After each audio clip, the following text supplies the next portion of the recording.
Slayer sat on the cold ground, her back pressed against the stone wall outside the main food hall. She held a cracked metal bowl in her small hands. Inside were only scraps, cold rice, broken shell pieces, and something that might have once been meat. No one looked at her. No one talked to her. But she knew they were watching. They always watched. The rules were clear.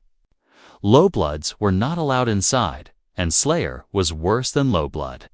She was mixed, half low-caste, half something else.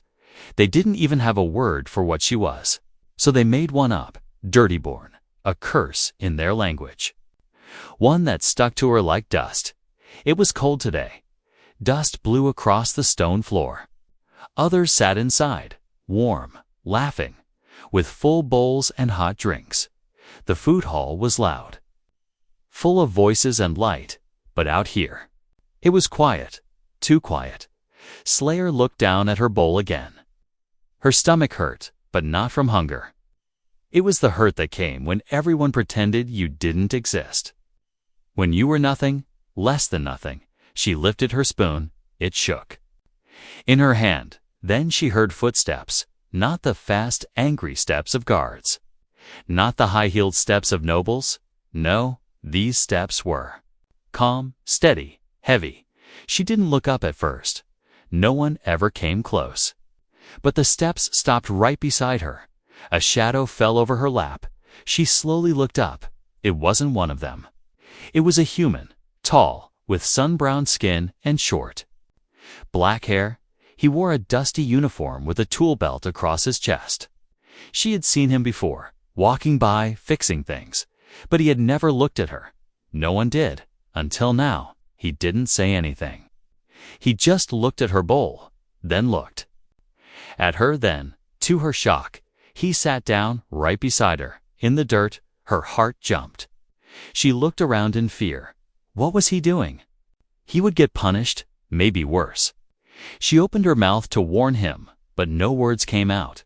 The human reached into his bag, pulled out a wrapped piece of warm bread and a small fruit cube. He placed them gently in front of her. Slayer didn't move. He finally spoke. "Eat," he said softly. "You're hungry?" Slayer stared at him. Her hands were shaking. "Why?" she whispered. No one had asked if she was hungry. Not in years. No one had ever shared food, not even the other low caste. The human just smiled. "You looked lonely," he said. "That's all." Inside the hall, someone had seen them. A glass cup dropped to the floor. Voices fell silent. Heads turned. Everyone saw the human sitting with her. Slayer looked around, panic rising in her chest. "Please go," she said quickly. "They'll hurt you." He didn't move. He just took a bite of his own food. "Then let them try," he said, calm, like he didn't care. From the corner of her eye, Slayer saw a large figure moving toward them, thick boots, black armor, the mark of authority glowing on his shoulder. Chief Enforcer Drac. He walked slowly, with purpose. Slayer froze. Her breath caught in her throat. The human noticed him too, but didn't stand, didn't run. The enforcer stopped right in front of them. His voice was like thunder. "Human," he growled. "You don't belong here." The human looked up slowly. He wiped his mouth with the back of his hand. "I'm just eating," he said. Same as her. The crowd gathered at the windows now. Dozens of eyes watching, waiting to see what would happen. Slayer whispered, "Please, just go." Her voice was barely a breath, but again the human stayed unmoving. The enforcer's hand moved toward his stun baton. Slayer flinched, but before he could pull it, someone else shouted from inside, "Let him be, a second enforcer." Younger stepped out of the food hall. He looked nervous, uncertain. Chief Drac stared at the human for a long moment, then, without a word, turned and walked away. The tension snapped like a wire pulled too tight. The human turned to Slayer. "You should eat before it gets cold," he said softly. Then he smiled. "Don't worry, I'll be back tomorrow." He stood and walked off. disappearing into the shadows. Slayer looked down at the bread. Her hands trembled as she picked it up, and for the first time in years, she cried, not because of pain, but because someone finally saw her. Someone finally sat beside her. David didn't sleep that night. He lay on his thin mattress in the corner of the old repair shed, staring at the cracked ceiling. The silence was loud. Only the soft hum of the power units filled the air, but his mind was full of noise. He couldn't stop seeing her face, that small alien girl shaking in fear, with dirt on her clothes and hope in her eyes. He hadn't planned it. He was just walking to the generator bay when he saw her sitting there. Alone, cold, eating garbage, everyone around her pretending she didn't exist. He had seen many cruel things since coming to this colony, but this broke something inside him, back on Earth, when he was young. He saw a dog being kicked by rich men in suits. Everyone passed by, but his mother stepped between them and shouted until they left. Later she told him, if no one says something, cruelty becomes normal. That memory came back like lightning today. He didn't think. He just sat beside the girl. It wasn't bravery, not to him. It was instinct. He had no idea who she was, didn't know her name, her story, or why she looked so alone. But the pain in her eyes felt familiar, like something buried deep in his own past. The next morning, the whole colony was buzzing. People stared as he walked by. Some whispered, others stepped away. Even the supply clerk didn't greet him like usual. He didn't care. He went back to the same spot, just like he said, and there she was, sitting in the dirt again. This time she looked up when she saw him. She didn't smile, but she didn't look away either. He sat down beside her once more. Wordlessly, he handed her a wrapped energy bar and a warm drink pouch. She held it like it was made of glass, unsure if it was real. He took a sip from his own pouch and looked around. A few people were watching from behind corners, but no one spoke. "What's your name?" he asked gently. The girl looked away, unsure if she should answer. "Slayer," she whispered. "David," he replied. "Nice to meet you." She didn't speak for a while after that, but she ate slowly, carefully, like she expected someone to grab the food from her hands at any moment. David noticed the bruises on her wrist. Dark and fresh, his stomach turned. He clenched his fists without thinking. Someone had hurt her. He was sure of it. "Slayer," he said softly, "did someone do this to you?" She froze, then shook her head quickly. No, she lied, but her eyes said yes. He didn't press her, not yet. Later that day, David visited the medical bay under the excuse of checking power flow. He asked the nurse about mixed blood cases. Carefully, the nurse looked around before whispering, "Best to leave it alone. Human? Those like her. They don't last long here." He wanted to punch something instead. He went to his room and started writing. He filed a quiet report to Earth Command.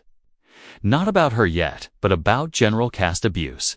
He knew they might ignore it, but he had to try. That night, he returned to her again. She was gone. He waited for a while, but she didn't come. The next morning, he found her sitting behind a broken supply crate. She had a cut above her eye, her clothes even dirtier than before. "Slayer," he called gently.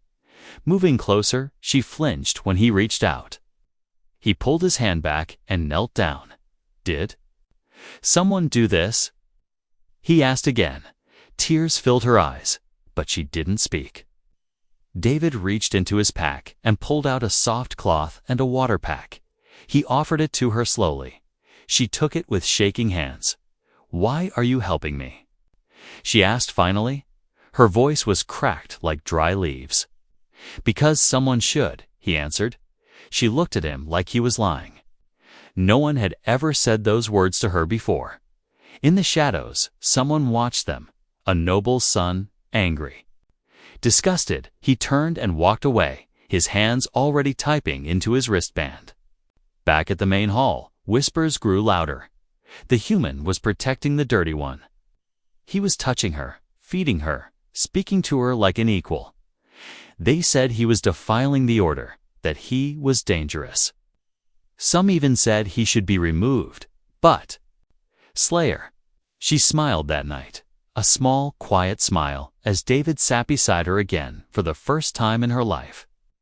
Someone didn't look away, and that changed everything. Slayer didn't know that her smile had started a fire, a small one, soft like a spark on dry grass. But fire spreads, especially when the world is full of silence and cruelty. She still sat outside, still ate in the dirt, but something was different now, because now she wasn't alone. The human came every day, sometimes bringing food, sometimes just words. But his presence alone was louder than all the insults thrown at her. People talked, at first in whispers, but soon in sharper tones. They didn't understand why he did it. To them, touching someone like her was unclean. Speaking to her like an equal was dangerous, and sitting with her, that was rebellion inside the higher quarters. Noble aliens met in quiet rooms.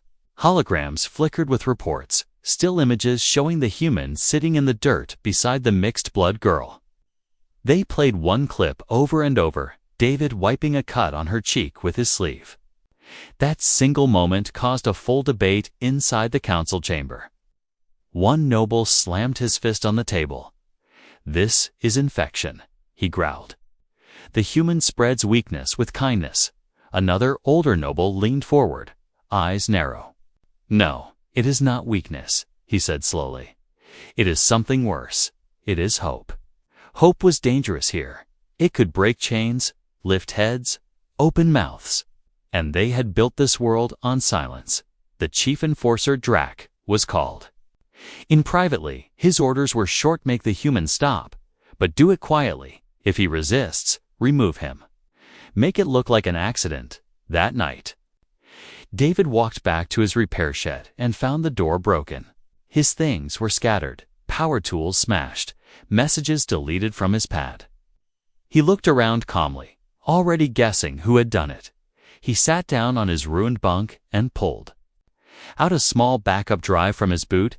It still had his message logs, his report drafts, even a picture of Slayer smiling. He smiled too. They hadn't taken everything.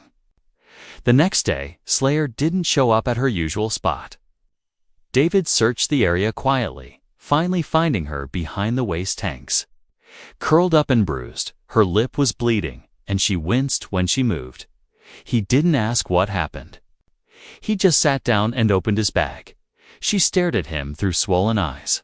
"You should leave," she whispered. "They'll hurt you too."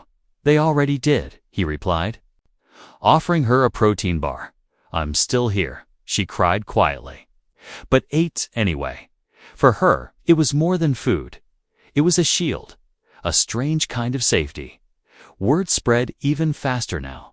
Some called David brave. Others called him a fool. Few younger aliens from lower castes began watching him from a distance. One even nodded at him in secret. Another left a small, clean blanket near where Slayer usually sat. No one claimed it, but she wrapped herself in it anyway. The nobles began to worry. This wasn't just about one dirty girl anymore. This was about order, about control. If one girl could be treated like a person, then what would stop the others from demanding the same? So they acted. Late that night, someone set fire to David's repair shed. The flames lit the sky, roaring through tools and walls. By the time security arrived, everything was ash. David stood outside, covered in black soot, holding his backup drive tight in his hand. He didn't look scared. He looked ready. They tried to make him leave, said his contract was being reassigned off-world. But David refused. He had filed a formal protest through Earth channels, citing civil abuse of an allied species. The Council couldn't touch him now without Earth Command noticing. Slayer watched all this quietly. She didn't understand all the politics. She didn't care about reports or contracts. All she knew was this: someone saw her, stayed beside her, and refused to leave. In her dreams, she used to be invisible, but now she had a name, and someone whispered it like it mattered. A few others began walking slower near her space. One even asked her a question. No one had spoken to her like that before. Not in public, Slayer answered, voice low, but strong. The other alien nodded, then moved on, but she saw it. That tiny crack in the wall around her life, it had started to open, and all because one human didn't look away, even when the whole world wanted him to. Slayer sat under the solar tower, hands wrapped around a warm drink pouch. The spot wasn't hers, not really, but no one told her to move anymore. Not since the humans started sitting beside her. They still stared, still whispered.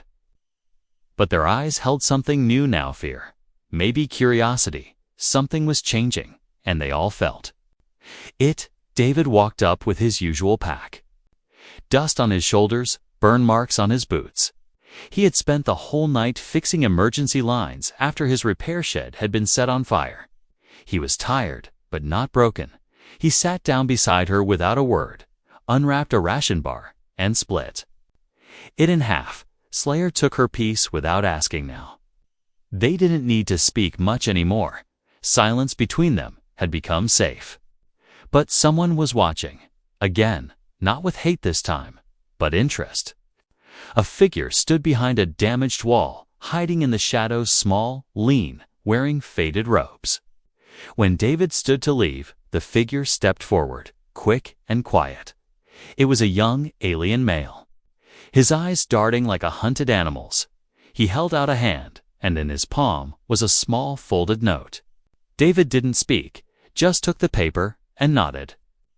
The boy vanished before Slayer could even blink. Inside the note were 3 words: "We're listening." That night, David followed the path marked in the message.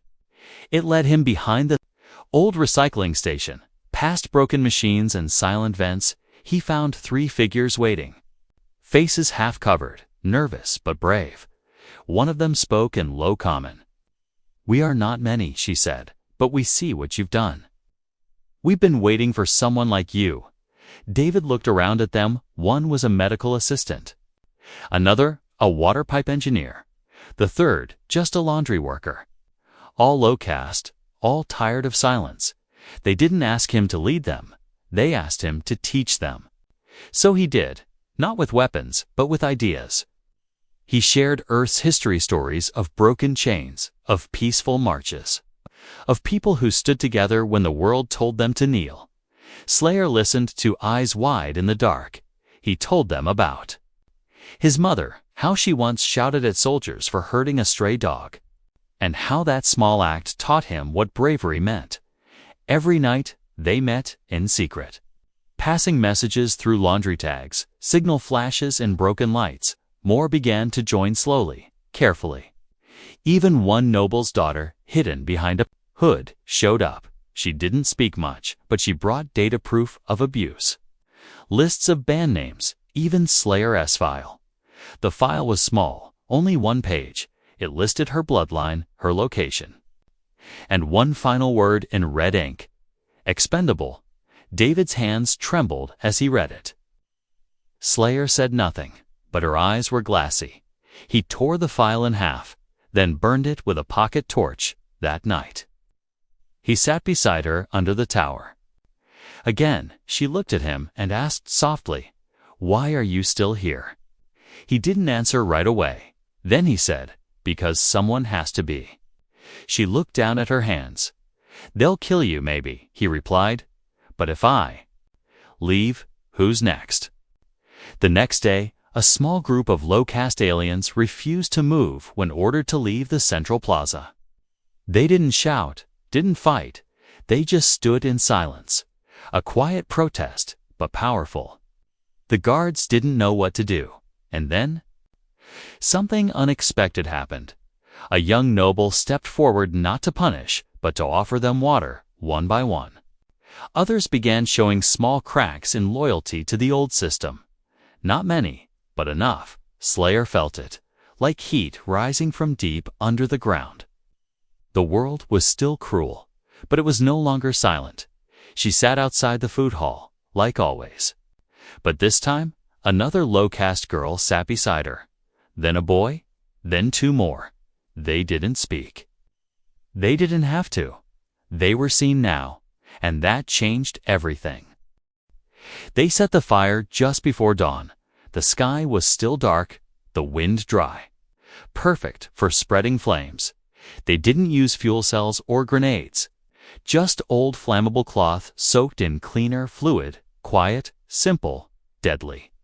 They lit it beneath the sleeping huts near the workers' zone.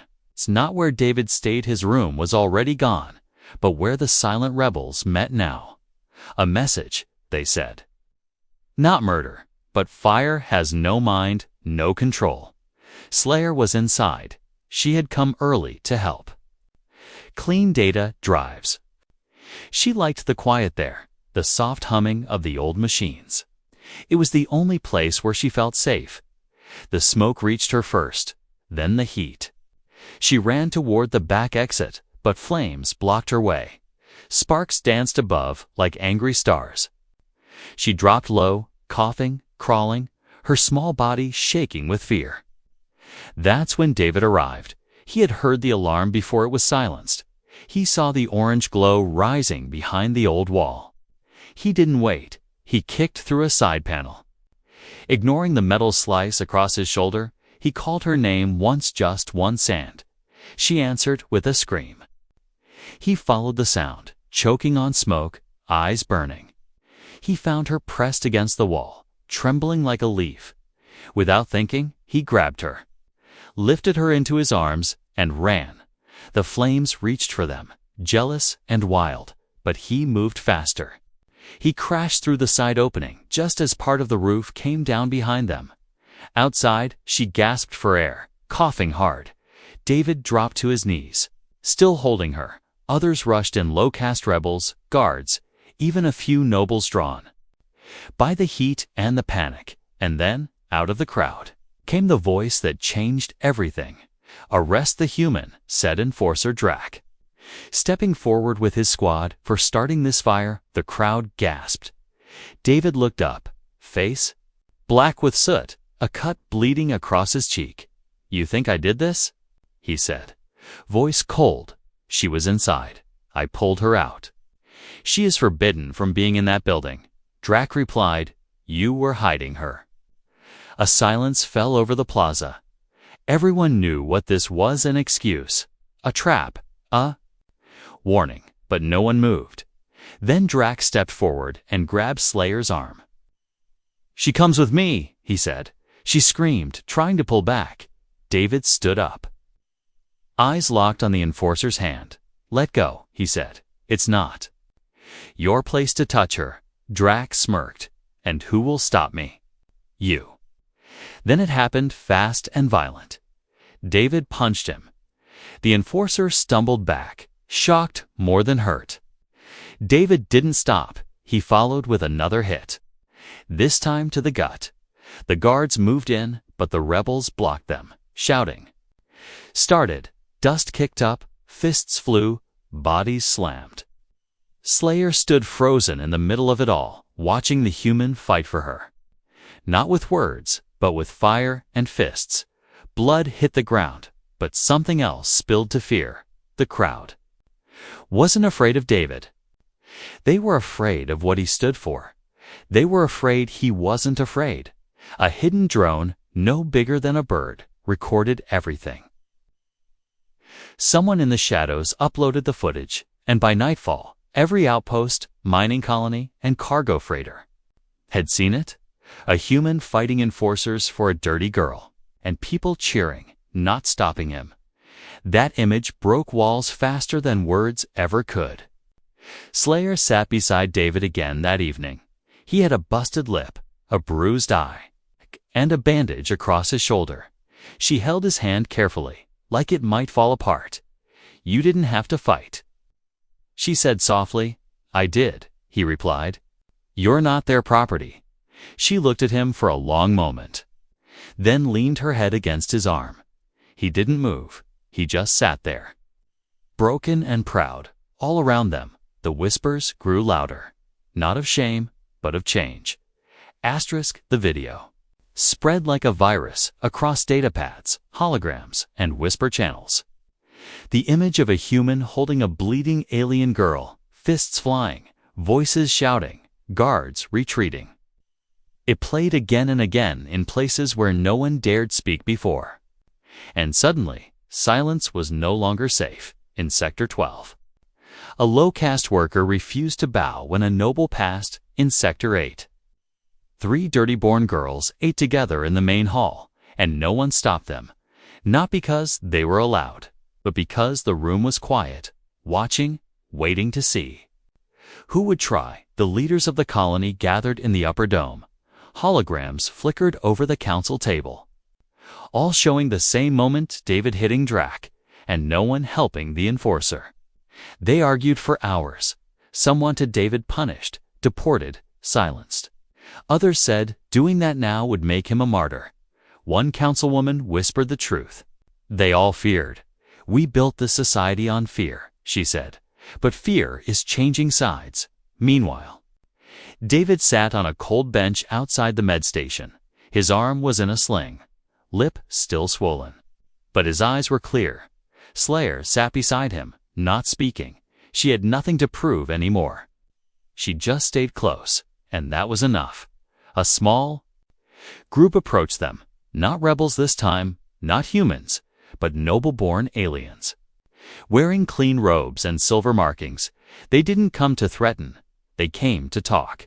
The eldest among them bowed his head slightly, not deeply, but just enough. "To the human who struck an enforcer," he said, "and to the girl, they tried to erase." David didn't reply. He waited, unsure if it was a trick, but the noble continued.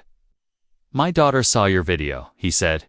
"She asked me why we are better than others." I had no answer. Slayer looked up slowly. The noble turned to her. "You don't know me," he said, "but your courage reached my family. Maybe it is time we listen to the ones we've ignored." He handed David a small crystal chip key to the communication tower. "Speak," the noble said. "Let the others hear from you, not just see you before someone else controls the story." David didn't take the chip immediately. He looked at Slayer. Her nod was small, but it meant everything. That night, David climbed the tower, not to fight, but to speak. The colony didn't expect him to be calm. They expected anger, revenge, demands. But his voice came through the speakers, soft and steady. "I didn't come here to start a war," Kay said. "I came to fix machines, but I found something broken I couldn't walk past." He didn't name names, didn't insult the system. He simply told the truth, that no one deserved to eat in the dirt. That silence is not peace, and that kindness is a kind of strength.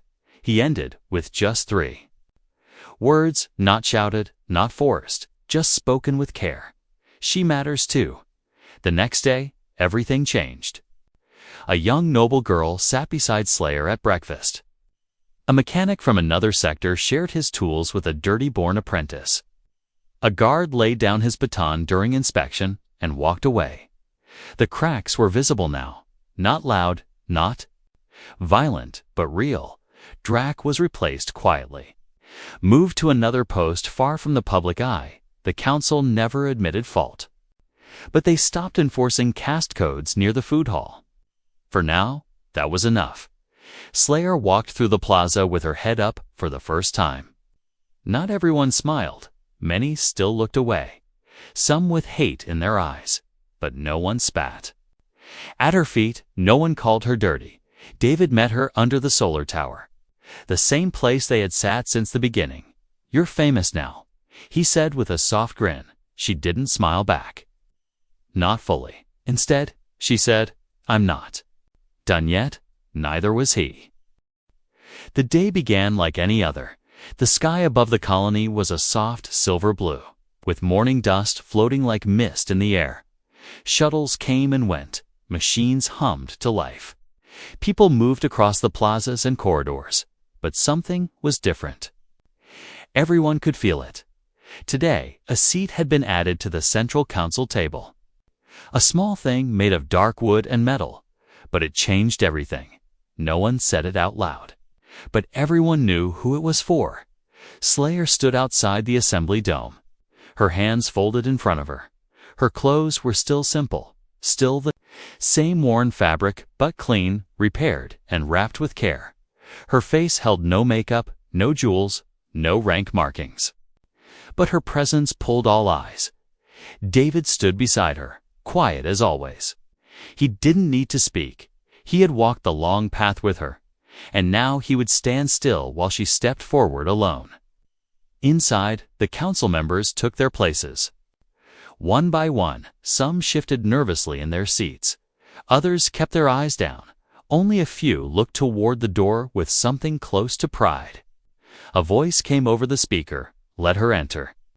And so she did, not quickly, not like a child sneaking into a forbidden room, but slowly, each step firm, each footstep louder than any voice in the room. The council chamber was shaped like a circle. At the center stood the main platform where high caste matters were discussed, judged, and decided. No low caste had ever been allowed there. Certainly no one of mixed blood, until now. Slayer walked past the guards, past the nobles, past the enforcers who once turned their backs as she was beaten in the shadows. Not one hand stopped her. Not one voice told her no. She reached. The seat paused and looked around the room. The silence was complete. Then she sat down. For a long moment, nothing happened. And then, slowly, one of the high-ranking nobles removed his robe of rank, folded it carefully, and placed it on the floor beside him. A gesture of humility. Others followed. One by one, Slayer didn't cry. She didn't smile either. She simply folded her hands on the table and said, "I'm ready to listen," outside the dome. A crowd had gathered around the live broadcast. Miners, cleaners, food workers, mechanics, nurses, even children. And for the first time in colony history, they weren't just watching power, they were part of it. Later that evening, Slayer and David returned to the food hall. She stood at the entrance, remembering the countless nights she was forced to eat outside, remembering the cold floor, the broken spoon, the eyes that hated her for being born wrong. David nudged her shoulder gently. "You don't have to go in," he said. "You already made your point." She looked at him, then looked inside, and stepped forward. The hall was full, but silent. Every table turned as she walked through the center. She didn't stop, didn't hesitate.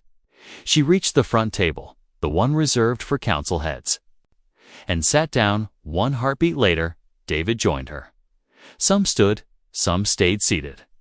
Some didn't know what to do, but no one dared call her dirty again. That word had lost its power. A few minutes later, a soft noise echoed across the room. It was the shuffle of small feet. A tiny alien girl, barely 5 years old, stepped through the entrance, holding a dented bowl in her hands. Her eyes were wide, her cheeks smudged with dust. She looked lost, afraid. Slayer saw her instantly. And without thinking, she stood up, walked to the girl, and knelt down. She reached for the bowl, broke a piece of her bread, and dropped it in. Then she gently took the girl's hand and led her to the table, and sat her beside her. No one laughed, no one moved.